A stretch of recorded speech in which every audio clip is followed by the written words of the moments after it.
చిన్నలకు పెద్దలకు చేరిన మీ అందరికీ ప్రేజ్ ద లార్డ్. హల్లెలూయా, హల్లెలూయా.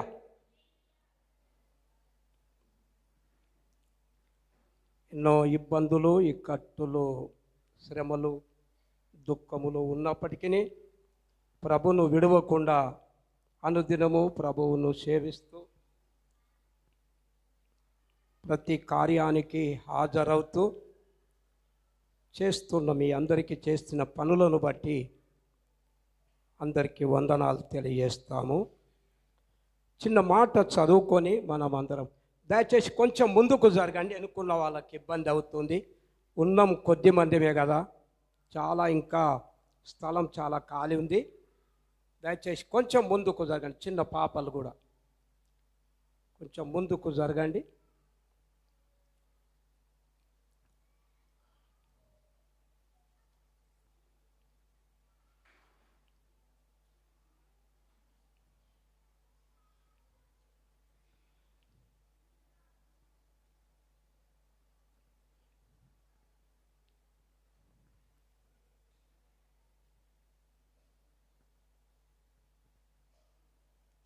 చిన్న మాట చదువుకుందామా? మార్కు సువార్త 5వ అధ్యాయం. మార్కు సువార్త 5వ అధ్యాయం.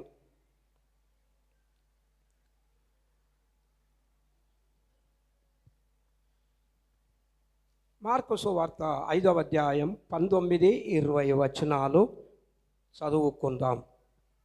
ఆయన వానికి సెలవీయక, నీవు నీ ఇంటి వారి యొద్దకు వెళ్ళి ప్రభువు నీ యందు కనికరపడి నీకు చేసిన కార్యములన్నిటినీ వారికి తెలియజెప్పుమనెను.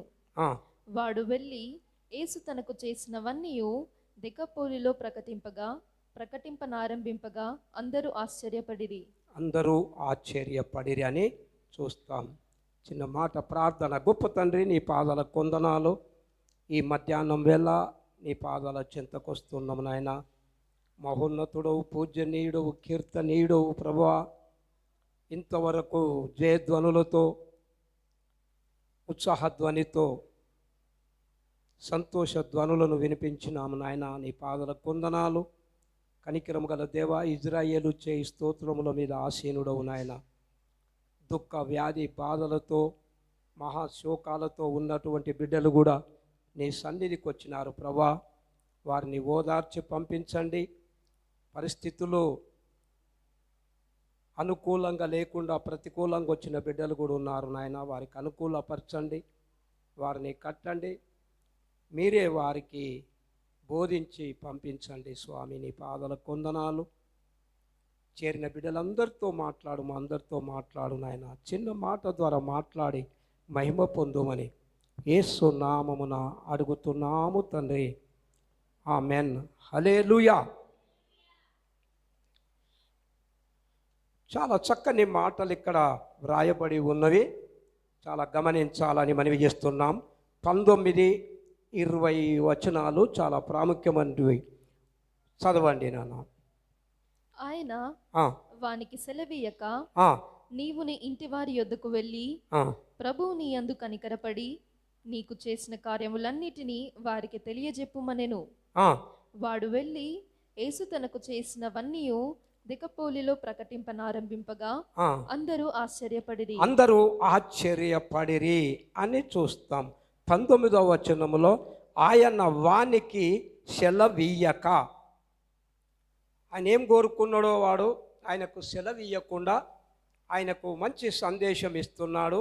నువ్వు వెళ్ళి నీ ఇంటి వాళ్లకు నేను చేసిన కార్యం, నీ మీద కనికరపడి చేసిన కార్యాలను మీ ఇంటి వారి యొద్దకు వెళ్ళి తెలియపరచుమని చెప్తున్నాడు.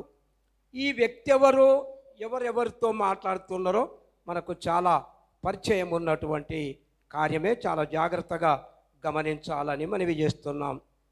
మొదటి 2-3 వచనాలు చూడండి. మార్కు సువార్త 5వ అధ్యాయం మొదటి 2-3 వచనాలు. వారా సముద్రమునకు అద్దరినున్న గేరాసేనుల దేశమునకు వచ్చిరి. ఆయన దోణి దిగగానే అపవిత్రాత్మ పట్టిన వాడొకడు సమాధులలో నుండి వచ్చి ఆయనకెదురుపడెను. వాడు సమాధులలో వాసము చేసేడివాడు, సంకెళ్లతోనైనను ఎవడును వాణ్ణి బంధింపలేకపోయెను. ఆ, పలుమారు వాని కాళ్లకును చేతులకును సంకెళ్ళు వేసి బంధించినను ఆ, వాడు ఆ చేతి సంకెళ్ళు తెంపి కాలి సంకెళ్లను తుత్తునీయలుగా చేసెను కనుక ఆ, ఎవడును వానిని సాధుపరచలేకపోయెను. ఆ. వాడు ఎల్లప్పుడూ రాత్రింబగలు సమాధులలోను కొండలలోను కేకలు వేయిచు తన్ను తాను రాళ్లతో గాయపరుచుకొనుచునుండెను. ఆ. వాడు దూరము నుండి యేసును చూచి పరిగెత్తుకొని వచ్చి ఆయనకు నమస్కారము చేసి, యేసు, సర్వోన్నతుడైన దేవుని కుమారుడా, నాతో నీకేమి? నన్ను బాధపరచకుమని దేవుని పేరిట నీకు ఆనబెట్టుచున్నానని బిగ్గరగా కేకలు వేసెను. బిగ్గరగా కేకలు వేసెను. గెరాసేనుల దేశంలో ఇక్కడ దయ్యము అపవిత్ర ఆత్మలు పట్టినవాడు అని చూస్తాం. ఆత్మలు పట్టిన అపవిత్రాత్మ పట్టినవాడు ఒకడు సమాధిలో నుండి వచ్చి ఆయనకు ఎదురు పడెను అనే మాట ఇక్కడ చూస్తున్నాం. సమాధులలో ఎవరు ఉంటారు సామాన్యంగా చెప్పండి, చాలా జాగ్రత్తగా వినాలని మనవి చేస్తున్నాము. సమాధులలో ఎవరు ఉంటారు చెప్పండి, సమాధులలో ఎవరు ఉంటారు? సచ్చినోళ్ళే ఉంటారు సమాధులలో, సచ్చినోళ్ళే ఉంటారు సమాధులలో. వాడు నివాసం ఎక్కడ చేస్తున్నాడు అన్నాడు? సమాధిలో నుండి వానికి ఎదురు పడెను. వాడు నివాసం ఎక్కడ చేస్తున్నాడు అంటే సమాధులలోనే వాని నివాసం. బైబిల్లో కూడా మంచి పదాలు రాయబడి ఉన్నది. ఈ సమాధులు ఉండే చోటును శ్మశాన ఏమంటారు చెప్పండి? ఏం కట్టిస్తున్నారు ఇప్పుడు గవర్నమెంటు? తెలంగాణలో ఏం కట్టిస్తున్నారు? అది ఏం కట్టిస్తున్నాడు అంటే వాడు శ్మశాన వాటికలనే ఇల్లు కట్టుకున్నాడు. మన తెలంగాణ మన ప్రభుత్వం శ్మశానాలు పట్టుకున్నాడు, కానీ వాడు ఎవరు గవర్నమెంట్ ఏ ఆర్డర్ లేకుండానే కట్టేసుకున్నాడు అక్కడ ఇల్లు. వాడు ఎక్కడికి వస్తున్నాడు అంటే శ్మశాన. శారా చనిపోయినప్పుడు అబ్రాహాం అడుగుతాడు అక్కడ ఉన్నటువంటి వాళ్ళను, ఆ ప్రాంతం వాళ్ళను, నా భార్యను నేను పాతి పెట్టాలంటే నాకు శ్మశాన భూమి నా సొంతం కావాలి అన్నాడు. శ్మశాన భూమి నీకు కావాలంటే నేను పుణ్యానికి నీ ఇష్టమున్న చోట పెట్టుకోవచ్చు అంటానంటే అట్లా కాదు, నేను దానికి కొంత వెల చెల్లిస్తా, వెండి చెల్లిస్తా, అది నాకు ప్రత్యేకంగా నాకు ఆ భూమి కావాలి అంటే వాళ్ళ వంశములందరూ కూడా ఆ శ్మశానాలనే వాళ్ళు చేశారు. అంటే అర్థం ఏమిటిది? వీడు మాత్రము ఈ అపవిత్రాత్మ పట్టిన వాడు మాత్రం అక్కడ నుండి వస్తున్నాడు. ఇప్పుడు సమాధిలో నుండి అనగా సచ్చిన వాని స్థితిలో నుండి అక్కడ ఉన్నాడు. ఎంత భయంకరమైన పరిస్థితుల్లో ఉన్నాడు కదా ఆయన. ఎంత భయంకరమైన పరిస్థితులు అంటే గాయపరుచుకునేటటువంటి వాడు, తనకు తాను చెప్తే వినని వాడు, తన మైండ్ కానీ ఏది లేకుండా విచ్చలవిడిగా వాడు ఎక్కడ పోయిపోయి యేసయ్యవలు పరిశుద్ధుడు సర్వ సృష్టికర్త ఆయన ధ్వని దిగగానే సమాధిలో నుండి ఆ శ్మశాన వాటిక నుండి ఒకడు బయలుదేరి ఈయనకు ఎదురుగా వచ్చాడు, ఎదురుగా నిలబడ్డాడు. అక్కడ వచ్చి నిలబడుతూ ఉన్నాడు. ఇక్కడ ఎవరినూ సాధుపరచలేకపోయారట ఆయనను, ఎవరు కూడా సాధుపరచలేకపోయాడు. అంటే ఎవరు కంట్రోల్ చేయలేకపోయారు, ఎవరు అదుపు చేయలేకపోయారు. మితిమీరిన స్థితిలో ఉన్నాడు. చాలా బలాఢ్యుడుగా ఏది సంఖ్యలు కట్టినా ఇంచుమించు మొదటి సంసోన్ అంటే ఈయన సెకండ్ సంసోన్ లాగా. మొదటి సంసోను తాళం తెంపేసినట్టు ఈయన సెకండ్ సంసోన్. అంత బలాఢ్యుడుగా పనిచేస్తున్నాడు. దయ్యాల ఆ సమాధులలో ఇల్లు కట్టుకొని ధైర్యంతో ఉన్నాడు. ఇంటి వాళ్ళందరికీ ఎంతో శోధన, ఎంతో భయంకరమైన పరిస్థితుల్లో అతడు ఉన్నాడు. దేవుడు ఎవరిని విడిచిపెట్టలేదు. విన్నారా? దేవుడు ఎవరిని విడిచిపెట్టలేదు. నశించిన దాన్ని వెతికి రక్షిస్తూనే ఉన్నాడు ఆయన. ఎవడు చనిపోవాలి, ఎవడు మరణానికి అప్పగించబడాలనేది చాలా ప్రాముఖ్యమైనటువంటి విషయాలు ఇక్కడ గమనించాలి ప్రియులారా. ఆ గెరాసేనుల దేశస్థునికి అపవిత్ర ఆత్మ పట్టిన వానికి దేవుడు ఏం చేశాడంటే, నేను కనికెరపడి చేసిన కార్యములన్నిటినీ గూర్చి నువ్వు దేశంలో వెళ్ళి నువ్వు ప్రకటన చేయి. నీ పరిస్థితి ఎట్లా ఉండే, నీ ఆలత ఎట్లా ఉండే, గతం మన జీవితం ఎలా ఉండే, ఆ చేసిన దాన్ని నువ్వు పోయి తలపోయి నీ ఇంటి వారి యొద్దకు వెళ్ళి నువ్వు ప్రకటన చెయ్యి అని, ప్రకటన చెయ్యి అని ఇక్కడ 5వ అధ్యాయములో మొట్టమొదటిగా వాంతోని ప్రభు సెలవిస్తున్నాడు. ఇక్కడ సమాధిలో నుండి ఏమంటాడండి, సమాధిలో నుండి వాడు సమాధిలో వాసం చేసేటటువంటి వాడు. అతని నివాసం ఎక్కడన్నా చెప్పండి, అందరు అలా అట్టుకుండండి, అందరు జర కొంచెం వాక్యం, నేను కూడా స్పీడ్కి వెళ్ళాలి కొంచెం చూడండి. వాడు ఎక్కడ వాసం చేస్తున్నాడు అంటే నివాసం. ఎక్కడ నివాసం చేస్తున్నాడు? సమాధులలో, శ్మశాన వాటికలో, శ్మశానంలో ఒక రూమ్ కట్టుకొని ఆ రూమ్లో నివాసం చేస్తున్నాడు. ఆయన దగ్గరికి యేసయ్య వచ్చాడు.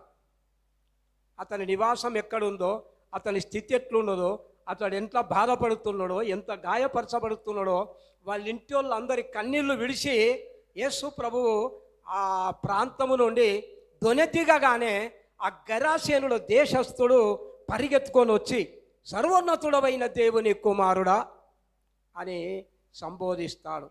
ఇక్కడ వినండి జాగ్రత్తగా. ఈ మార్కు సువార్త 5వ అధ్యాయంలో ఉన్న వ్యక్తి మీద మాట్లాడే వ్యక్తి ఇద్దరు మాట్లాడుతున్నారు. ఫస్ట్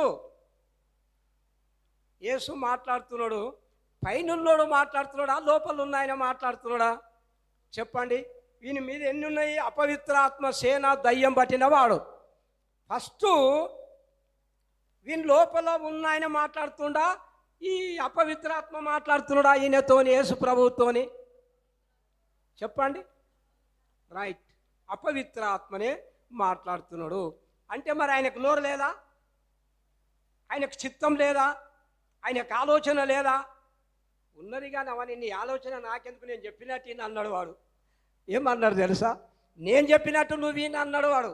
లోకం శక్తి కూడా అంతే పనిచేస్తుంది మనిషి మీద. లోకం శక్తి కూడా, పాపం శక్తి కూడా, ఏ శక్తి అయినా సరే మన మీద అన్నీ. అందుకేనన్నాడు, మీరు స్వతంత్రులుగా ఉండుటకు పిలువబడితిరి, దాస్యం అనే కాడి కిందికి మరలా మీరు వెళ్ళకండి అన్నాడు.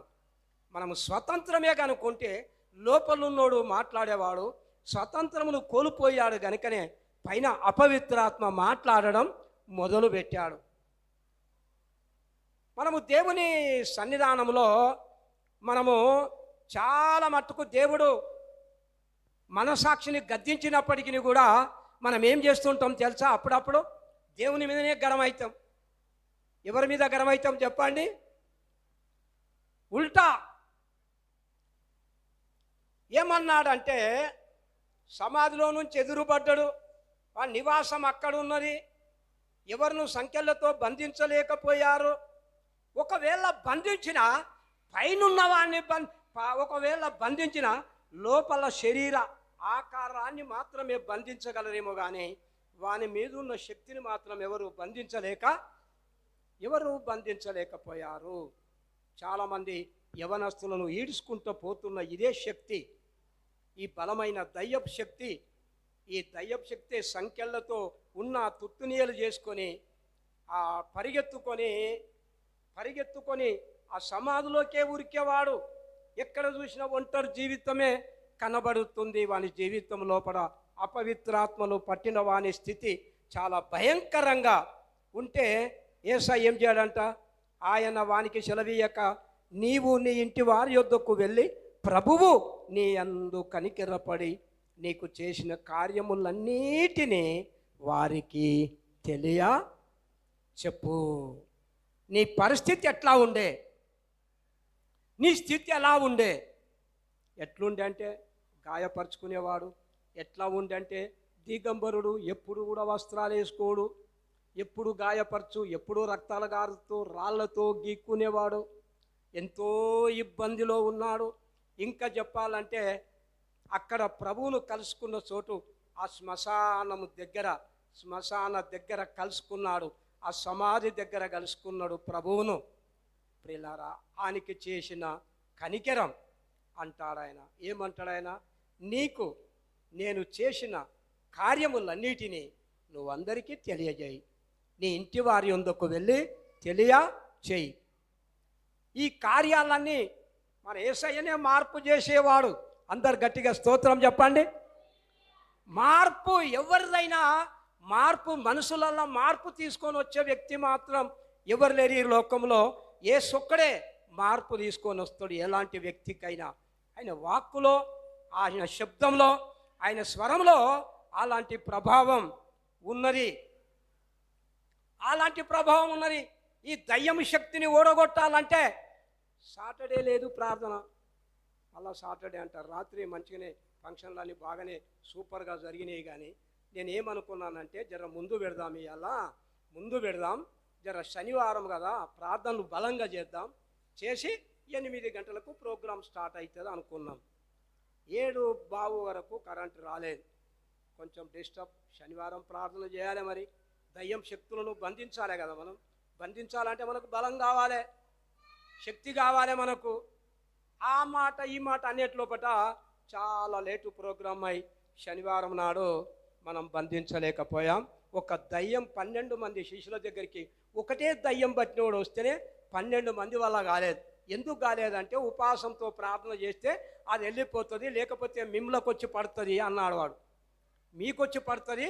ఈ దయ్యం శక్తిని మనం జయించాలంటే సంఘ ప్రార్థన, కన్నీటి ప్రార్థన, బలమైన ప్రార్థన చెయ్యాలి. ఆ చెయ్యలేకుండా నువ్వు మాట్లాడితే ఆయన మాట్లాడతాడు, పక్క ఆయన మాట్లాడతాడు. ఏం ప్రభావం ఉంది? ఆ మహిమ, తేజస్సు మనం ఎంత ప్రార్థన ఉంటే నోట్లకేని ఒక్క ప్రభావం, నోట్లకేని ఒక్క పాటల ధ్వని, ఒక్క ధ్వని, విజయ ధ్వని, ఈ ఆర్త ధ్వని, ఈ ధ్వనులు వినిపిస్తేనే రోడ్డు పొంటి పోయేటోనికి బండి బ్రేకులు వాడాలి, క్లచ్లని ఎక్కడెక్కడ పని చేయకుండా ఆగి నడువు మందిరంలో ఏదో స్వరం వినబడుతుంది అనాలి. ఆ స్వరం వాని హృదయంలోకి డైరెక్ట్ దూసుకెళ్ళాలి. అలాంటి ప్రభావం, అలాంటి మహిమ, తేజస్సు మందిరం మీద ఉండాలి. మందిరం తేజస్సులో, ఆయన మహిమలో ఆత్మవాసులమై పరిశుద్ధాత్మ శక్తి చేత నింపబడిన వాళ్ళమై ఉంటేనే కానీ వాడెంత కుయుక్తి పరుడో తెలుసా, ఎంత టాలెంట్ పర్సనో తెలుసా, ఎంత ఎంత ప్రభావంతో మాట్లాడుతాడో తెలుసా. అవును, సర్వోన్నతుడమైన దేవుని కుమారుడా, నాతో నీకేం పని? వాడు ఎంత తెలివిగా మాట్లాడుతున్నాడు చూడండి. నాతో నీకేం పని అంటే అర్థం ఏమది? వీడు మాత్రం మంది పనుల మీద ఉంటాడు, సాతాను మాత్రం మందిని పాడు చేస్తాడు.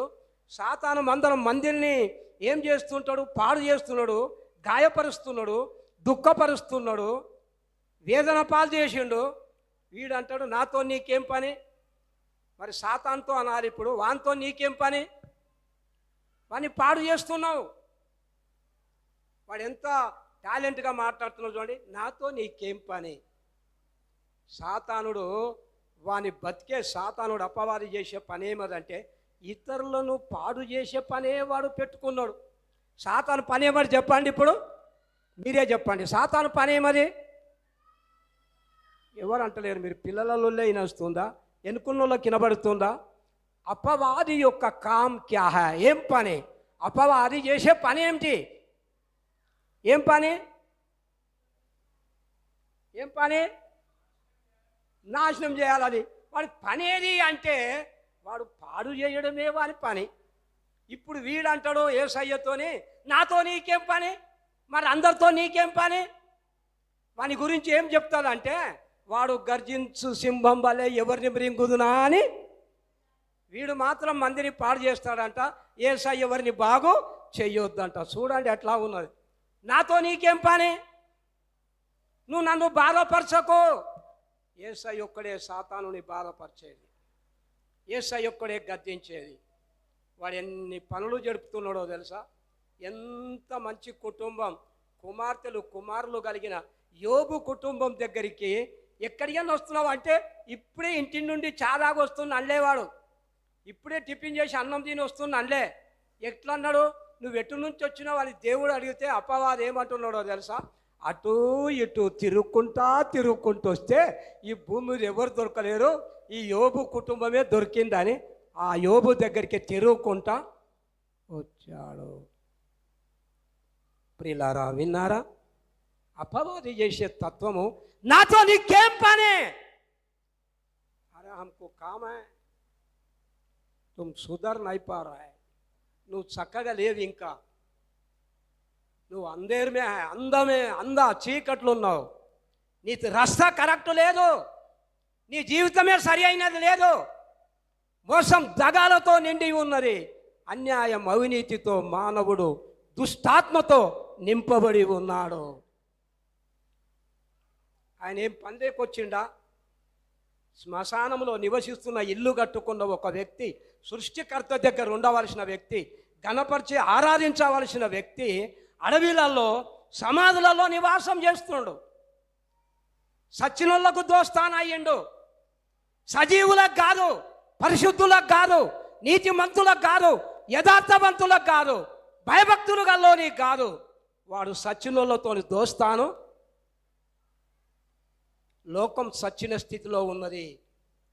మీరు మీ అపరాధముల చేతను పాపముల చేతను సచ్చిన వారై సచ్చిన స్థితిలో ఉన్నావు. నువ్వు జీవిస్తున్నావన్న పేరు మాత్రం ఉన్నది, కానీ నీవు మృతుడవే. నాతో నీకేం పని? యేసయ్య అన్నాడు, తెలివి లేదా? వాని దగ్గరికి నువ్వెందుకు వచ్చినావు? వాని పరిస్థితి ఏమిటి? కానీ ఏం అనలేదు. గద్దించాడు సాతానుని, ఎవరిని పాడు చేద్దామని. దుష్ట చేతిలో కూరుకుపోయాడు.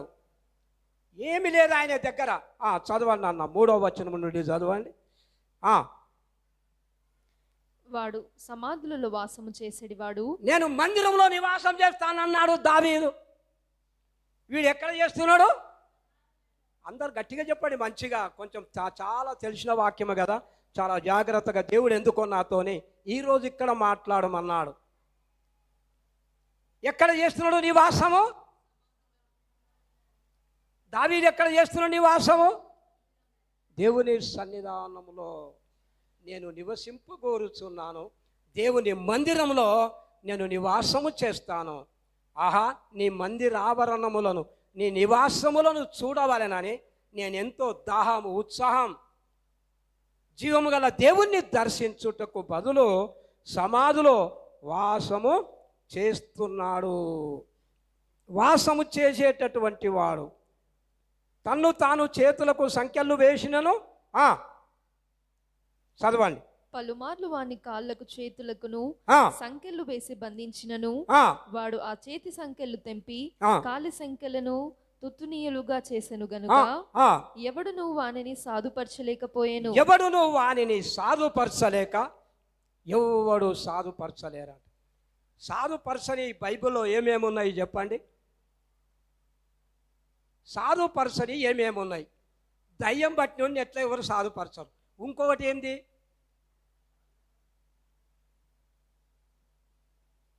అక్కడికి వచ్చింది జవాబు. ఏందది?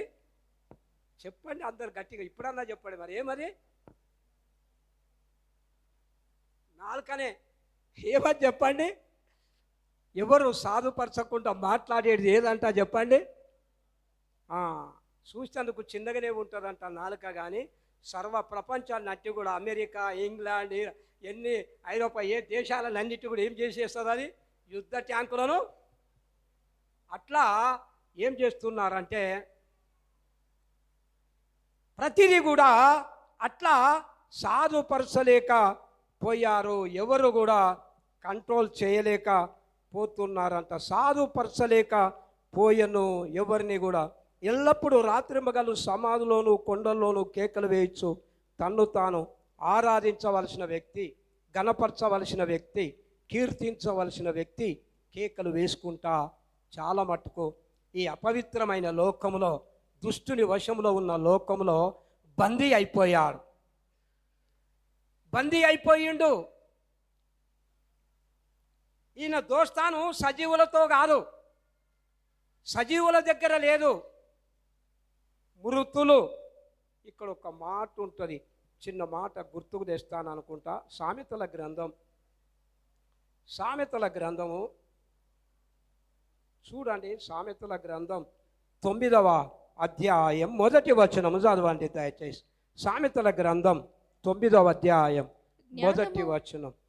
జ్ఞానము నివాసమును కట్టుకొని దానికి 7 స్తంభములు చెక్కుకొనినది. పశువులు వధించి ద్రాక్షారసమును కలిపియున్నది, ఆ, భోజన పదార్థములను సిద్ధపరిచియున్నది, ఆ, తని పనికత్తెల చేతల జనులను పిలువనంపినది, ఆ, పట్టణమందలి మెట్టల మీద అది నిలిచి, ఆ, జ్ఞానము లేనివాడా ఆ, ఇక్కడికి రమ్మని ప్రకటించుచున్నది, ఆ. తెలివి లేని వారితో అది ఇట్లనుచున్నది. చాలు. ఇక్కడ మంచి మాటలు రాయబడి ఉన్నవి. ఇంతవరకు గెరాసేనుల దేశస్థుని పరిస్థితి చాలా భయంకరంగా ఉంది. ప్రభువు వానికి ఏం చేశాడో ఆ మేలులు మనకు తెలుసు. కొన్ని విషయాలు తెలియపరుస్తాం ప్రియులారా. అక్కడ వాని పరిస్థితి నీ మీద నా మీద కనికరపడి చేసిన కార్యాలన్నిటినీ మీరు తెలియజెప్పమని ప్రభువు వాక్యంలో మనం ఇంతవరకు చూసాం. ఇక్కడ కూడా ఒక ఇల్లు కనపడుతున్నది. ఇక్కడ జ్ఞానము నివాసమును కట్టుకొని దానికి 7 స్తంభములు చెక్కుకొనున్నది అని చూస్తాం కదా. ఇక్కడ వినండి జాగ్రత్తగా. ఇక్కడ జ్ఞానం ఇల్లు కట్టుకుంది, అజ్ఞానము కూడా ఇల్లు కట్టుకుంది. జ్ఞానము అపోజిట్ పదం ఏంది? అజ్ఞానమే. జ్ఞానం ఉంది, దాని వెనకాల అజ్ఞానం ఉన్నది. అజ్ఞాన కాలములను దేవుడు చూచి చూడనట్టుగా ఉన్నాడు. ఇక్కడ జ్ఞానము నివాసముగా చేసుకొని 7 స్తంభాల మీద ఇల్లు కట్టుకుందా అంటే ఎంత గట్టిగా ఉంటుంది చూడండి. ఎంత గట్టిగా ఉంటుంది. కూలిపోతుందా? తుఫాన్లు వచ్చినా ఏది వచ్చినా కూలిపోని ఇల్లు కట్టుకుంది. 9వ అధ్యాయములో జ్ఞానము నివాసముగా చేసుకున్న ఇల్లు ఇది. ఇప్పుడు ఈ ఇల్లుని ఏమనుకుందామంటే 7 గుమ్మాలతోని ముత్య వైఢూర్యాలతో కెంపులతో సిద్ధం చేసిన ఆ పరలోక పట్టణానికి సూచనగా ఇక్కడ మనము చూడవచ్చు ప్రియులారా. 9వ అధ్యాయంలో జ్ఞానమును నివాసముగా కట్టుకొని 7 స్తంభాలు. 7 స్తంభాలు అంటే 7 అనే సంఖ్య సంపూర్ణమైన. ఇప్పుడు చాలామంది కోటీశ్వరులు ఇండ్లు బిల్డింగులు తన జీవితాలను ఉన్నారు చూడడానికి వైభవంగా, కానీ ఆ కట్టడాలన్నీ అజ్ఞానమైన కట్టడనే. బుద్ధి గలవాడు ఇల్లు కట్టుకున్నాడు, బుద్ధి లేనివాడు కూడా ఇల్లు కట్టుకున్నాడు. జ్ఞానము గలవాడు ఇల్లు కట్టిండు, అజ్ఞాని కూడా ఇల్లు కట్టుకున్నాడు. అజ్ఞానానికి అజ్ఞానం వచ్చి పిలిస్తే, అజ్ఞానము ఇల్లు కట్టుకున్నోడు కూడా పిలిస్తే అజ్ఞానులే హాజరయ్యారు. ఈ జ్ఞానము గల్లోడు ఇల్లు కట్టి పిలువనంపితే జ్ఞానము గల్లోళ్ళు ఇంటికి వచ్చిండ్రు. 2 ఇంటికి వచ్చిండ్రు గృహప్రవేశాలకు. ఆ అజ్ఞానంలో ఇల్లు కట్టుకున్న ఇంటికి పోతే అందరూ, జ్ఞానము గల్లోని ఇంటికి పోతే అందరూ సజీవులు ఉన్నారు. అక్కడ వాళ్ళలో జీవం ఉంది, వాళ్ళలో ఆధ్యాత్మిక జీవం ఉంది, నీతి న్యాయాలు ఉన్నాయి, యథార్థత ఉంది, పరిశుద్ధత ఉన్నది. జ్ఞానము నివాసముగా కట్టుకొనిన 7 స్తంభాల మీద కట్టుకొనిన ఇల్లు. ఈ ఇల్లు కట్టుకున్నోడు ఉన్నాడు, యేసును స్వీకరించి అంగీకరించిన వాళ్ళు. ఇంకొక ఇల్లు కట్టుకున్నాడు, అజ్ఞానముతో ఇల్లు కట్టుకున్నాడు. అందులోకి పోయి చూస్తే అన్నీ జీవిస్తున్నామన్న పేరు మాత్రం ఉన్నది, కానీ అందరు ఎట్లున్నారు? వాళ్ళు మృతులే. ఆ ఇంట్లో ఉన్న వాళ్ళందరూ మృతులే. ఆ ఇంట్లో ఉన్నోళ్ళందరూ మృతులే. అందరూ మృతులే, సచ్చిన స్థితిలోనే ఉన్నారు. ఆ అజ్ఞానము అంధకారములోనికి నెట్టుతా ఉంది మనుషులను. ఈ అంధకారము అజ్ఞానం అజ్ఞానం అజ్ఞానం. అందుకని అన్నాడు కదా, 1 పేతురు రాసిన పత్రిక 1వ అధ్యాయం 16వ వచనం. 1 పేతురు రాసిన పత్రిక 1వ అధ్యాయం 16, 17, 18 వచనాలు చూడండి దయచేసి. త్వరగా చూడండి. నేను పరిశుద్ధుడనై ఉన్నాను గనుక మీరును పరిశుద్ధులయ్యుండుడని వ్రాయబడి ఉన్నది. నేను పరిశుద్ధుడనై ఉన్నాను గనుక మీరును పరిశుద్ధులై ఉండవలెనని వ్రాయబడి ఉన్నది. కాగా మీరు విధేయులగు పిల్లలై మీ పూర్వపు అజ్ఞాన దశలో మీకుండిన ఆశలను అనుసరించి ప్రవర్తింపక మిమ్మును పిలిచిన వాడు పరిశుద్ధుడై ఉన్న ప్రకారము మీరును సమస్త ప్రవర్తన యందు పరిశుద్ధులయ్యుండుడి. అజ్ఞాన దశలో ఉన్న మన స్థితులను ఏం చేయాలి? మనము విడిచిపెట్టాలి. అనుండి అందరూ అనండి. అజ్ఞాన దశలో ఉన్న కార్యాలను ఏం చేయాలి? మనం విడిచిపెట్టాలి. బుద్ధి గల్లోడు ఇల్లు కట్టిండు, బుద్ధి లేనోడు ఇల్లు కట్టినప్పుడు జ్ఞానమైనోడు ఇల్లు కట్టిండు, అజ్ఞాని కూడా ఇల్లు ఎవరి ఇల్లు వాళ్ళు కట్టుకున్నాడు. ఒకరి ఎదుట సరి అయినదిగా కనబడు మార్గము కలదు, తుదకది నాశనానికి. ఇంకా చెప్పాలంటే ఇంటికాడ అజ్ఞాని ఉన్నాడు అనుకో, జ్ఞానవంతుడవై మందిరానికి వచ్చినావు అనుకో, మనం వాడి మీద కోపగించాలా లేకపోతే వాడు మన మీద కోపగిస్తాడా? మన నోరేం మూపుతాడు. ఎందుకో తెలుసా? నువ్వు చాలా మాట్లాడుతున్నావు కానీ నాకంటే మంచోడవాను చెప్పండి. అట్లా అన్నప్పుడు మనమే అజ్ఞానం అనేది పనిచేస్తూ ఉంది లోకంలో. అజ్ఞానమే పనిచేస్తుంది. కొద్ది రోజులే కానీ అజ్ఞానం చలామని అవుతూ ఉంది. 14లో కదా సామెతలు ఏమన్నాడు? అజ్ఞాన దశలో ఉన్న మీ దాన్ని విడిచిపెట్టాలి. అజ్ఞాన దశలో ఉన్న ఈ 9:14 వచనం కూడా చూడండి. సామెతల గ్రంథం 9:14లో అది తన ఇంట వాకిట కూర్చుండును, ఊరి రాజ వీధులలో పీఠము మీద కూర్చుండును. ఆ దారిని పోవు వారిని చూచి, తమ త్రోవను చక్కగా వెళ్ళువారిని చూచి, జ్ఞానము లేనివాడా ఇక్కడికి రమ్మని వారిని పిలుచును అన్నాడు. జ్ఞానం లేనివాడా అని పిలిస్తే లెక్కకైతే వాడు కోపం కావాలి. ఇప్పుడు మనం మాట్లాడుకుంటా గిరి తెలియదా నీకు జ్ఞానం లేదా అన్నామనుకో, నన్ను జ్ఞానం లేనోడు అంటామా లేదా? జ్ఞానము లేనివాడా ఇక్కడికి రమ్మని పిలుస్తూ ఉంది. రాజవీధులలో కూర్చుండి చదవండి, కింద చదవండి. అట్లాగా జ్ఞానము లేనివాడా ఇక్కడికి రమ్మని వారిని పిలుచును. అది తెలివిలేని వాడు ఒకడు వచ్చుట చూచి, దొంగలించిన నీళ్లు తీపి, చాటున తినిన భోజనము రుచి అని చెప్పును. అయితే అచ్చట ప్రేతలున్నారనియు, దాని ఇంటికి వెళ్ళువారు పాతాళ కూపములో ఉన్నారనియు వారికి ఎంత మాత్రమును తెలియలేదు. ఎంత మాత్రం ఇప్పటికి కూడా ఎవరికి నిజమైన రక్షణ కార్యం, నిజమైన యేసు రక్తంలో పరిశుద్ధత ఉన్నదని ఇంతవరకు కూడా ఎవరు గ్రహింపకున్నారు అని తెలియజేస్తాడు. అక్కడ ఎవరున్నారంటే అజ్ఞానం అనే ఇంటిలో ప్రేతలున్నారు, అంటే చచ్చిపోయిన వాళ్ళ శవాలు పడి ఉన్నవి అని పోల్చాడు. ప్రేతలు ఉన్నారంటే చనిపోయిన స్థితిలో ఉన్నారు చాలామంది.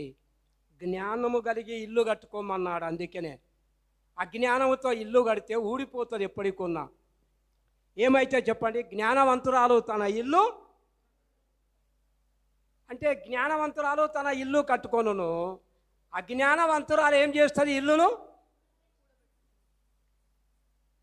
అంతేనా కాదా?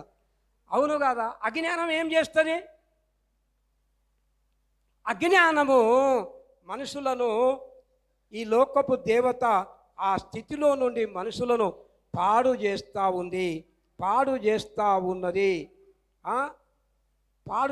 ఉన్నది. ఇద్దరు పిలుస్తున్నారు.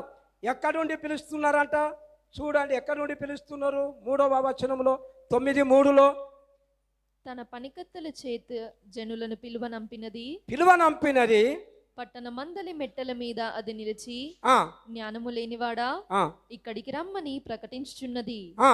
తెలివిలేని వారితో అది ఇట్లనుచున్నది, వచ్చి నేను సిద్ధపరిచిన ఆహారమును భుజించుడి.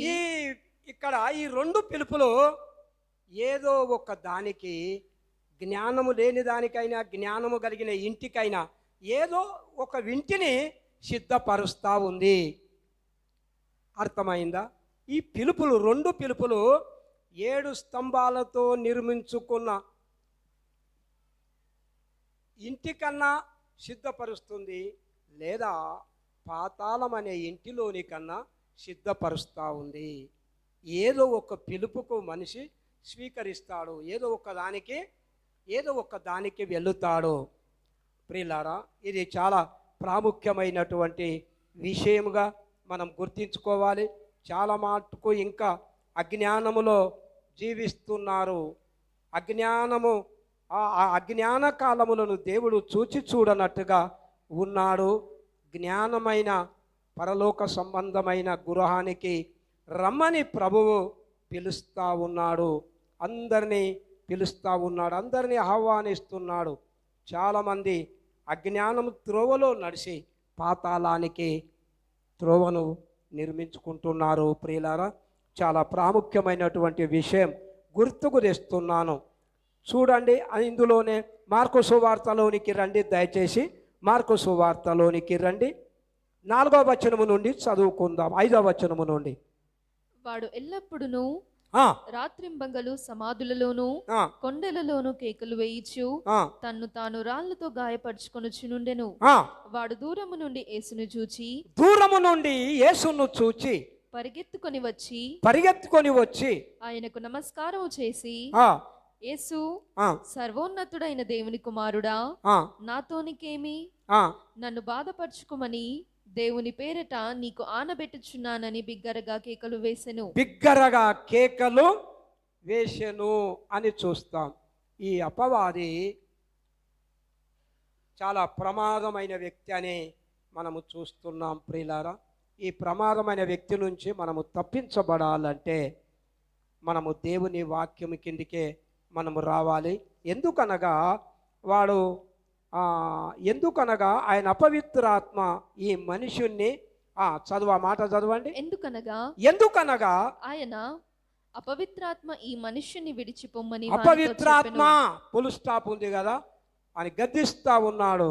ఎందుకనగా ఆయన అపవిత్రాత్మ ఈ మనుష్యుని విడిచిపోమ్మని వానితో చెప్పెను. మరియు ఆయన నీ పేరేమని వానిని అడుగగా వాడు, నా పేరు సేనా, ఏలయనగా మేము అనేకులమని చెప్పి తమ్మును ఈ దేశంలో నుండి తోలివేయవద్దని ఆయనను మిగుల బతిమాలుకొనెను. ఈ దయ్యం ఏం చేస్తున్నదంటే, ఈ దయ్యం శక్తి ఏం చేస్తుందంటే, అయ్యా, ఈ స్థలంలో మేము నివాసం చేసుకున్నాం, వీని దగ్గర మేము ఇల్లు కట్టుకున్నాం, వీరి మీద వీడే మాకు నివాసం, ఇందుకని వద్దనొద్దు నువ్వు మమ్మలను. ఆయనను బాగు చేయడానికే వచ్చిండు, బాగు చేయడానికి, వాడిని పరిశుద్ధపరచడానికే యేసు ఈ లోకంలోనికి వచ్చినాడు. ప్రియులారా, నా పేరు సేన, ఏలయనగా మేము అనేకులమని చెప్పి తమ్మును దేశం నుండి తోలివేయవద్దని మిగుల బతిమాలుకొనెను. అపవిత్రాత్మ ఎవరింటికి వెళ్ళినా వాడు పాడు చేస్తాడు, నాశనమే చేస్తాడు. వాడు ఆలోచన పుట్టించిన అంతే. యోహాను సువార్త 13వ అధ్యాయంలో చూడండి. యోహాను సువార్త 13వ అధ్యాయం చూడండి ఒకసారి. యోహాను సువార్త 13వ అధ్యాయం 2వ వచనము చూడండి దయచేసి. వారు భోజనము చేయుచుండగా ఆయన అప్పగింపవలెనని సీమోను కుమారుడగు ఇస్కరియోతు యూదా హృదయములో అపవాది ఇంతకు ముందు ఆలోచన పుట్టించియుండెను గనుక, ఇస్కరియోతు యూదా హృదయములో అపవాది ఇంతకు ముందు ఆలోచన పుట్టించియుండెను గనుక, వాడు ఆలోచన పుట్టిస్తే కూడా ప్రమాదకరమైందే. అపవాది లోపల ఆలోచన పుట్టించిండు. ఎవరన్నమాట చెప్పండి? 12 మంది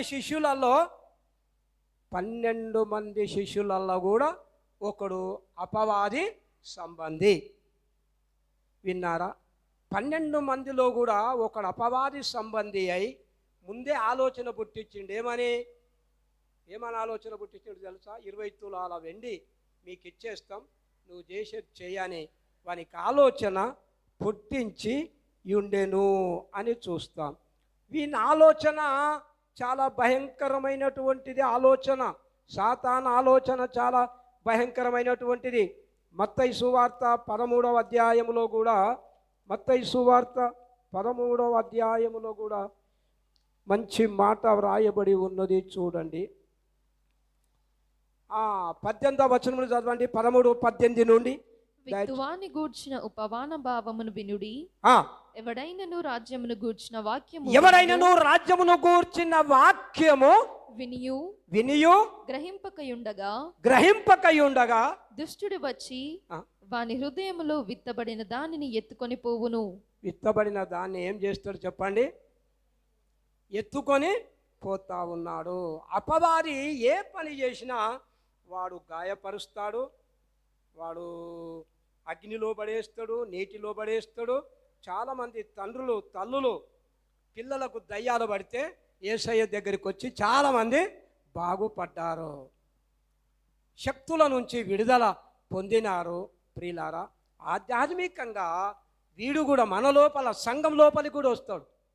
వాడు సంఘం లోపలికి కూడా వచ్చి ఎవరిక్కడ ఇప్పుడు 2 మనసులు ఉంటారో, ఎవరు ద్విమనస్కులు ఉంటారో వాళ్ళ దగ్గర సాతానుడు ఏం చేస్తాడు? చొరబడతాడు. దుష్టుడు వచ్చి ఉన్న వాక్యాన్ని గ్రహింపక ఉండగా, గ్రహింపుండి నిజమైన మనసుతో వాక్యం విని గ్రహింపు కలిగి ఉంటే ఏం చేయజాలడు. కానీ అపవాది వచ్చి ఏం చేస్తాడంటే ఉన్న వాక్యాన్ని ఎత్తుకొని పోతాడు. వాడు ఏమవుతాడు? భ్రష్టుడు అవుతాడు. వాక్యం ఎప్పుడైతే పనిచేయదో మనిషి లోక సంబంధి అవుతాడు, ఎంటీ అయిపోతాడు. ఎప్పుడైనా సజీవమైన వాక్యమే మన లోపల పనిచేయాలి. కానీ వాక్యము లేకపోతే మనలను, ఇక్కడ వినండి, మనలను తన రాజ్యానికి సిద్ధపరచుకుంటాడు సాతానుడు. తన రాజ్యానికి సిద్ధపరచుకుంటున్నాడు. ప్రాణం పెట్టిన నజరీయుడైన యేసయ్య పరలోకానికి సిద్ధపరచుకుంటున్నాడు. సాతానుడేమో తన రాజ్యానికి, వాని అనుబంధ వానికి, వాని స్నేహానికి సిద్ధపరచుకుంటున్నాడు. వీటన్నిటికీ సవాల్ దేవుని స్వరం, దేవుని వాక్యమే. ప్రియులారా, మనలను దేవుని వాక్యమే కాదు ఇంకేమంటాడో చూడండి. ఇందులోనే చూడండి, ఇందులో 24వ వచనము చూడండి దయచేసి. ఆయన మరి ఒక ఉపమానము వారితో చెప్పెను, ఏమనగా పరలోక రాజ్యము తన పొలములో మంచి విత్తనము విత్తిన ఒక మనుష్యుని పోలి ఉన్నది. మనుషులు నిద్రించుచుండగా అతని శత్రువు వచ్చి గోధుమల మధ్యను గురుగులు విత్తిపోయెను. మొలుకలు పెరిగి గింజ పట్టినప్పుడు గురుగులు కూడా అగపడెను. అప్పుడు ఇంట యజమానుని దాసులు అతని యొద్దకు వచ్చి అయ్యా, నీవు నీ పొలములో మంచి విత్తనము విత్తితివి గదా, అందులో గురుగులు ఎక్కడ నుండి వచ్చినవని అడిగిరి. ఆ 12 మంది శిష్యులు వచ్చి విత్తనాలు చల్లిపోయిన తర్వాత ఏమైంది? అక్కడ మంచి విత్తనములు మొలిసి ఇత్తినవు కదా, మరి గురుగులు ఎక్కడ నుండి వచ్చినవని ఆయనను అడిగిరి. ఇది శత్రువు చేసిన పని అని అతడు వారితో చెప్పగా, ఆ దాసులు, మేము వెళ్ళి వాటిని పెరికి కూర్చుటానికి ఇష్టమా అని అతనిని అడిగిరి. అందుకతడు, వద్దు, గురుగులను పెరుకుచుండగా వాటితో కూడా ఒకవేళ గోధుమలను పెళ్లగింతురు. కోతకాలము వరకు రెంటిని కలిసి ఎదుగనీయుడి. కోతకాలమందు గురుగులను ముందుగా కూర్చి వాటిని కాల్చివేయుటకు కట్టలు కట్టి గోధుమలను నా కొట్టులో చేర్చి పెట్టుడని కోతగాండ్రతో చెప్పుదునెను అని చాలా గంభీరమైన మాటలు ప్రభు ఇక్కడ చెప్పాడు. కానీ ఇక్కడ ఏమైందంటే, మంచి విత్తనములో మంచి గోధుమలు నువ్వు పొలములో విత్తితివి కదా అన్నారు. అంటే యేసయ్యమన్నాడంటే, మనుషులు నిద్రించుచుండగా అతని శత్రువు వచ్చి గోధుమల మధ్యన గురుగులను విత్తి. మరి ఎందుకు నిద్రపోయిండ్రు వీళ్ళు? చెప్పండి, వీళ్ళు ఎక్కడ నిద్రపోయిండ్రు? వీళ్ళు నిద్రపోయారు. అంటే నేనేం చెప్తున్నా, సంఘము ఎప్పుడు నిద్రపోకూడదు. సంఘం ఏం పోవద్దు చెప్పండి? సంఘము నిద్రించుచుండగా శత్రువు ఎప్పుడు వచ్చిండు? శత్రువు ఎప్పుడు వచ్చిండు? నిద్రించుచుండగా, మనుషులు నిద్రించుచుండగా అతని శత్రువు వచ్చి గోధుమల మధ్యను గురుగులను విత్తిపోయిండు. సంఘం ఎప్పుడు కొనికి నిద్రపోకూడదు. మన దేవునికి ఒక పేరున్నది, మంచి పేరు. ఏం పేరు అంటే, ఇజ్రాయేలులను కాపాడువాడు. అందరు నోటి నిండా చెప్పండి యథార్థంగా, ఇజ్రాయేలులను కాపాడువాడు, కునుకడు, నిద్రపోడు. ఎందుకు నిద్రపోడు అంటే, ఆయన ఇలాంటి దుష్టుడు వచ్చి నా బిడ్డలను పాడు చేస్తారని నిద్రపోకుండా కాపుదల.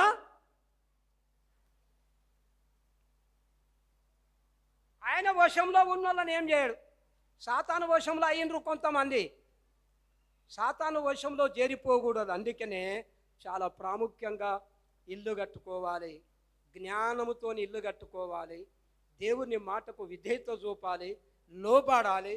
లేకపోతే ఆ దుష్టుడు చాలా కుయుక్తిపరుడు, అపవాది తంత్రములను మనము ఎరగని వారము, చాలా కుయుక్తిపరుడుగా ఈ దినాలలో పని చేస్తూ ఉన్నాడు ప్రియులారా. మరి అట్లా అపవాది చేసే పనులన్నీ కూడా దీనికి దయ్యం పట్టిన ఆయనే కూడా ఈ మార్కు సువార్తలోనికి వచ్చి క్లోజ్ చేసుకుందాం తొందరగా, టైం అవుతుంది అప్పుడే. ఆ మార్కు సువార్త 5వ అధ్యాయంలోనికి రండి, దయచేసి చెప్తాను నేను కొన్ని మాటలు చెప్పి త్వరగా క్లోజ్ చేసుకుందాం. మొదటి నుంచి చదవండి మరలా. వారా సముద్రమునకు అద్దరినున్న గేరాసేనుల దేశమునకు వచ్చిరి. వారా సముద్ర తీరమున అద్దరినున్న గెరాసేనుల దేశమునకు వచ్చినప్పుడు ఆయన దోణి దిగగానే అపవిత్రాత్మ పట్టిన వాడు ఒకడు సమాధులలో నుండి వచ్చి ఆయనకెదురుపడెను. వాడు సమాధులలో వాసము చేసేటివాడు, సంకెళ్లతోనైనను ఎవడును వాని బంధింపలేకపోయెను. పలుమార్లు వాని కాళ్ళకును చేతులకును సంకెళ్ళు వేసి బంధించినను వాడా చేతి సంకెళ్ళు తెంపి కాలి సంకెళ్లను తుత్తునీయలుగా చేసెను గనుక ఎవడును వాని సాధుపరచలేకపోయెను. వాడు ఎల్లప్పుడూ రాత్రింబంగలు సమాధులలోను కొండలలోను కేకలు వేయిచు తన్ను తాను రాళ్లతో గాయపరుచుకొనుచు నుండెను. వాడు దూరముగా నుండి యేసును చూచి పరిగెత్తుకొని వచ్చి ఆయనకు నమస్కారము చేసి, యేసు, సర్వోన్నతుడైన దేవుని కుమారుడా, నాతో నీకేమి? నన్ను బాధపరచుకోమని దేవుని పేరట నీకు ఆనబెట్టుచున్నానని బిగ్గరగా కేకలు వేసెను. లక్షల మందిని, కోట్ల మందిని అపవాది చేతిలో చిక్కితే వాడందరినీ పాడు చేస్తూ ఉన్నాడు, వాళ్ళందరినీ బాధపరుస్తున్నాడు.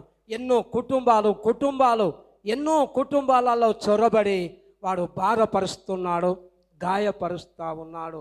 సాతాను కార్యాలు ఇప్పటికి కూడా ఇంకా బలంగా జరుగుతూనే ఉన్నాయి. బాధపరచకుమని బిగ్గరగా చెప్పెను అని కేకలు వేస్తూ ఉన్నాడు. చెప్పండి, 9వ 10వ వచనం నుండి చదవండి కంటిన్యూగా. తమను ఆ దేశములో నుండి తోలివేయవద్దని ఆయనను మిగుల బతిమాలుకొనెను. అక్కడ కొండ దగ్గర పందుల పెద్ద మందమేయిచుండెను గనుక ఆ పందులలో ప్రవేశించినట్లు మమ్మును వాటి యొద్దకు పంపుమని ఆ దయ్యములు ఆయనను బతిమాలుకొనెను. యేసు వాటికి సెలవీయగా ఆ అపవిత్రాత్మలు వానిని విడిచి పందులలో ప్రవేశించెను. ప్రవేశింపగా ఇంచుమించు 2000 సంఖ్య గల ఆ మంద ప్రపాతము నుండి సముద్రపు దారిని వడిగా పరిగెత్తుకొని పోయి సముద్రములో పడి ఊపిరి తిరుగక చచ్చెను. ఊపిరి తిరగక అంటే వీని దగ్గర ఉన్న ఒక్క ఆత్మశక్తి ఎంత పనిచేస్తుందో చూడండి. 2000 పందుల మందలను అన్నిటిని కూడా ఎక్కడికి తరుముకొని వెళ్ళిపోయింది చెప్పండి? సముద్రంలోనికి. అపవాది 2000 పందులు కలిగిన మందలోనికి వెళ్ళి ఊపిరి ఆడక సముద్రంలో పడి సత్యనని చూస్తున్నాం ప్రియులారా. అందుకనే ప్రభువు అనేక విషయాలు, ఆధ్యాత్మిక పాఠాలు నేర్పిస్తూ వచ్చాడు. వాక్యం జాగ్రత్తగా వినండి, దివారాత్రులు వాక్యాన్ని ధ్యానము చేయండి అని. ప్రభువు నిద్రపోకుండా ప్రార్థన చేయండి, ఆడు శోధకుడు మీ మధ్యన తిరుగుతున్నాడని అనేక మార్లు ప్రభువు మనలను హెచ్చరిస్తూ ఉన్నాడు. ప్రియులారా, చదవండి కింద 15వ వచనం చదవండి. 15వ వచనం. జనులు జరిగినది చూడవెళ్ళి ఏం చూడవెళ్ళిండు? ఇక్కడ చూడండి ఒక విషయం, ఇక్కడ జాగ్రత్తగా గమనించాలని మనవి చేస్తున్నాము. ఏం చూడవెళ్తున్నారు జనులు? చుట్టుపక్కల గ్రామాలన్నిటి కూడా ఈయన ఒక్కడంటే భయం. ఆ తొవ్వెంటి పోనివ్వకుండా చాలామంది అడ్డగించి ప్రాణాలు తీసినవి లెక్కలేనంత మంది, గాయపరిచిన వాళ్ళు ఎంతోమంది ఉన్నారు. ఈ దయ్యము పట్టిన వాడు యేసు దగ్గర కూర్చున్నాడనే వార్త చుట్టుపక్కల గ్రామాలన్నీ విని పరిగెత్తుకొని వస్తున్నాయంట. చూడండి, పరిగెత్తుకొని వస్తూ ఉన్నారు. 17వ వచనం చదవండి. 17వ వచనం.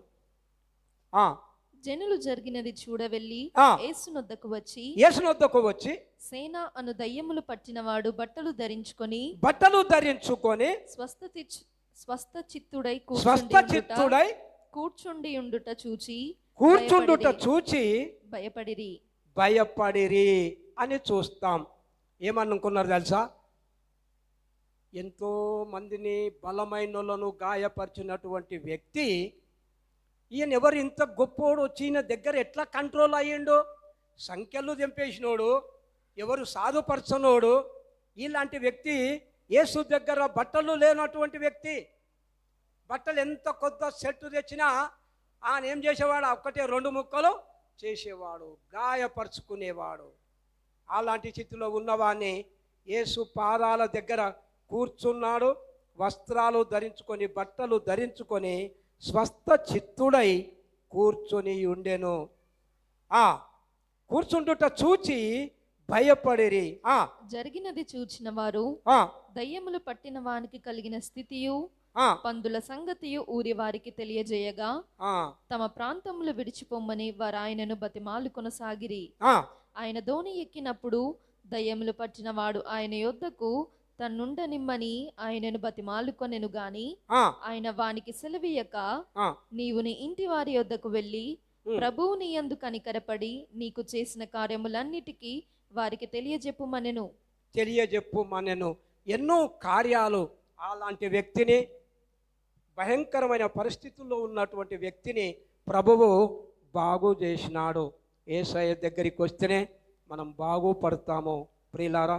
లేకపోతే లోకంలో దుష్ట శక్తి చాలా పనిచేస్తూ ఉందని ఈ మధ్యాహ్నం వేళ గుర్తుకు తెస్తాను. ఎలాంటి పరిస్థితుల్లో సమాధిలో ఉన్నవాడిని తెచ్చి, ఇప్పుడు యేసయ్య ఇక్కడ చూడండి, సమాధిలో ఉన్నవాడిని తెచ్చి సమాజంలో కూర్చున్నబెట్టాడు ఆయన. అందరు గట్టిగా స్తోత్రం చెప్పండి, అందరు గట్టిగా చెప్పండి స్తోత్రం. సమాజంలోనికి తీసుకొని వచ్చాడు. ఒంటరిగా గాయపరుచుకుంటున్నటువంటి వ్యక్తిని, సమాధిలో ఉన్నటువంటి వారిని తెచ్చి సమాజంలో కూర్చున్నబెట్టాడు. ఇప్పుడు ప్రభువును కీర్తిస్తున్నాడు, ఘనపరుస్తున్నాడు, ప్రభువును మహిమపరుస్తున్నాడు. సచ్చిన స్థితిలో ఉన్నటువంటి వ్యక్తిని తెచ్చి సజీవుల మధ్యన నిలబెట్టాడు, పరిశుద్ధుల మధ్యన నిలబెట్టుకున్నాడు. ప్రభువు తన స్థితినే మార్చేసిండు యేసయ్య. ఇంకా చెప్పాలంటే ఆ శ్మశాన స్థితిలో ఉన్నటువంటి వ్యక్తి, సచ్చిన స్థితిలో ఉన్నటువంటి వ్యక్తి, మృతులైన స్థితిలో ఉన్నటువంటి వ్యక్తులను తీసుకొని శాశ్వతమైన ప్రేమతో పిలుచుకొని తన కుడి పార్శ్వమున అందరినీ కూర్చునబెడుతున్నాడు. ఆ వాగ్దాన భూమిలో మనలను, నిన్ను నన్ను ప్రవేశపెట్టాలనే ప్రేమ గల దేవుడు, జాలిగల దేవుడు, కరుణగల దేవుడు ఈ లోకంలోనికి వచ్చాడు. ప్రియులారా, అంటాడు యేసయ్య, నీ మీద కనికరపడి. ఇప్పుడు ఆ దయ్యం పట్టిన వాడిని అడిగితే ఏమంటాడంటే, యేసయ్య, నేను గాయపరుచుకునేవాడిని, ప్రభువా నేను వస్త్రాలు లేకుంటున్నవాడిని, ప్రభువా నేను సచ్చిన స్థితిలో ఉన్నవాడిని, సంతోషం అంటే నేను ఎరగను, నెమ్మది అంటే ఎరగను, అశాంతితో బతికిన నేను, సమాధిలో ఉన్న నన్ను దేవా సమాధానకర్త, సమాధానమైన స్థితిలోనికి నీవు నన్ను నడిపించినావు, సమాధాన స్థితిలోనికి నన్ను నడిపించినావు, సమాజముల మధ్యకు నన్ను నడిపించినావు, సంఘ సావాసంలోనికి నన్ను నడిపించినావు, మందిరంలో కూర్చుంటే భాగ్యము నాకు దయచేసినావు. ఎటు నడుస్తున్నానో నాకు తెలియకపోలేదు, ఎక్కడ గమ్యమో నాకు తెలియకపోలేదు, ఏది నిజం ఏది అబద్ధమో తెలియకపోయేది. ఎటు పడితే అటు నేను ఎరిగి పరిగెత్తినటువంటి వాని, నా బతుకుకొక్క గురి లేని బతుకు నేను బతికినోని. ప్రభువా, నీవు నీ స్థితిలోనికి నన్ను నడిపించినావు, సరి అయిన స్థితిలోనికి నీవు నీ మార్గంలోనికి నడిపించినావు. ప్రియులారా, పడినటువంటి స్థితిలో, భయంకరమైనటువంటి స్థితిలో నుండి నన్ను నడిపించావు. ఎప్పుడు బాధనే, నాకు ఎప్పుడు బాధనే, నేను బాధపడుతున్నా, నేను ఇతరులను బాధపరిచిన. అలాంటి పరిస్థితుల్లో ఉన్న నన్ను ప్రభువా సమాధాన స్థితిలోనికి, పిల్లలు బాగా కీర్తనలో చెప్తుంటారు, సమృద్ధి గల చోటికి నీవు నన్ను తీసుకొని వచ్చావు. నీ కుడి చేతిలో నాకు సుఖములు కలవు. దేవా, సమాధాన స్థితి ఇవ్వడానికే నువ్వు ఈ లోకంలోనికి వచ్చావు. ఆయన సమాధానకరమైన స్థితిలోనికి నిన్ను నన్ను నడిపించినాడు. ప్రియులారా, ఆయన స్థితి మారింది, అది మారింది.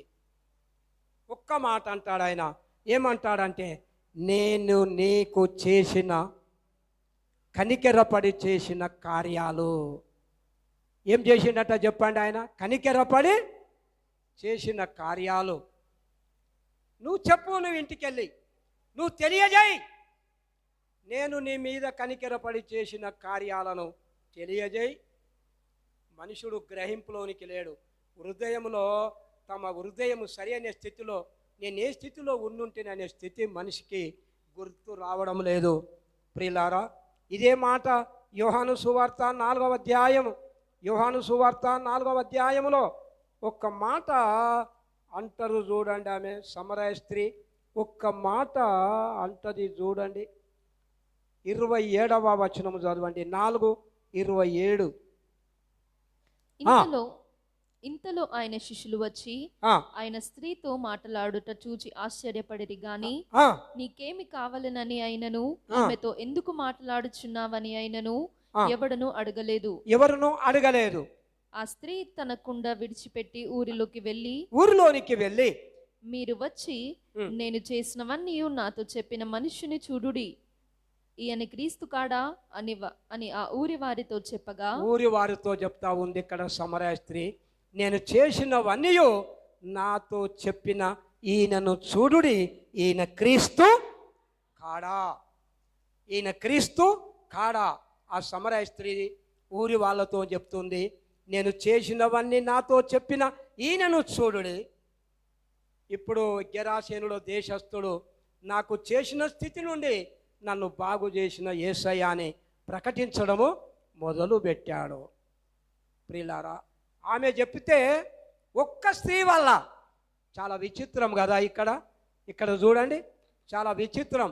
ఒకటే స్త్రీ వల్ల, ఒక్క సమరయ స్త్రీ వల్ల సుకార అనే ఆ పట్టణం, ఆ గ్రామమంతయు యేసు లోకరక్షకుడు అని చాటి చెప్పగలిగినారు.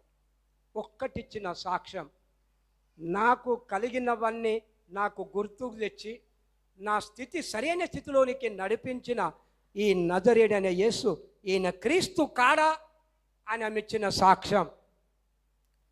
నువ్వు నేను మునుపున్న పరిస్థితిని గుర్తుకు తెచ్చుకొని మనం కరెక్టు సాక్ష్యం ఇవ్వగలిగితే, ఇంతవరకు 99 గ్రామాలలో మనము సువార్త ప్రకటన చేసేవాళ్ళం. సువార్త 99 గ్రామాలలో సువార్త ప్రకటన అందించేది. ప్రియులారా, సరి అయిన సాక్ష్యం చెప్పగలిగితే, నాతో చేసినవన్నీ ఆ దేశస్తుని అడిగితే, ఆ దయ్యం పట్టిన వాడిని అడిగితే నా పరిస్థితి ఇది ఉండే, తన స్థితిని గుర్తుకు తెచ్చుకొని కనికెరపడి చేసిన కనికెరము గల దేవుడు మానవ రూపము దాల్చెను. కనికెరము అందరు ఎత్తండి సపోర్ట్ కూడా. అందుకనే ఉజ్జీవ కీర్తనలు అన్నీ నోట్ చేయమని చెప్పిండు. ఇంతవరకు చెప్పిండా లేదా? నువ్వు 875 పాటలు ఉజ్జీవ కీర్తనలు ఉన్నాయి. 3 పేజీల పేపర్లు పట్టుకొని మరలా 365 రోజులు అదే చెప్తే ఎవరు వినరు? నేను కూడా అంతే, ఏదైనా అంతే, ఎవరు వినరు? కొంచెమన్నా ప్రభావం కొంచెమన్నా ఉండాలి. పాటలలో కూడా 879 పాటలు ఉన్నాయి, నోటు చేయాలా. అమూల్య రక్తము ద్వారా రక్షణ పొంది జనులారా. ఎత్తండి అందరు, నోరు నిండి ఎత్తండి సపట్లు కొడుతూ.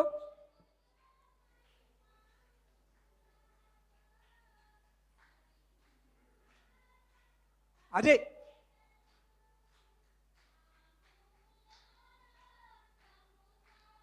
ఇంకా గట్టిగా పాడాలి అందరు, ఇక్కడ ఉన్న వాళ్ళు.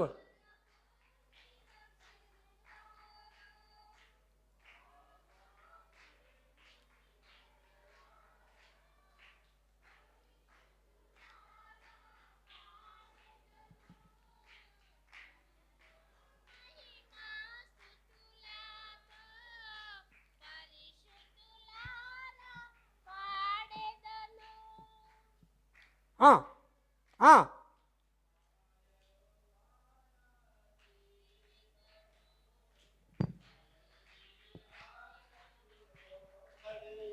ఆమేన్.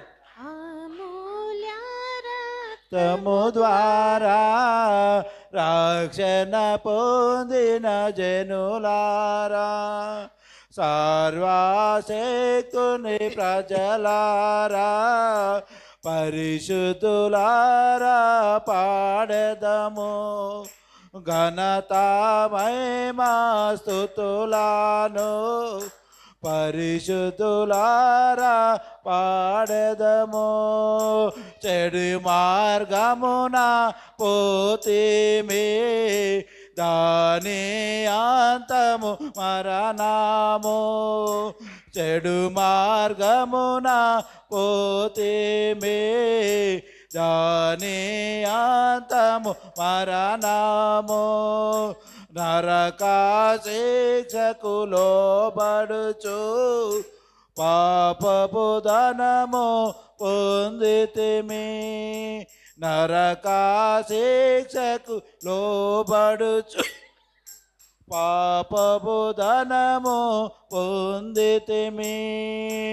అమూల్య రక్తము ద్వారా రక్షణ పొందిన జనులారా, హల్లెలూయా. కనికరము గల అది వాడాలి ఇప్పుడు అందరూ వాడదాం మరి.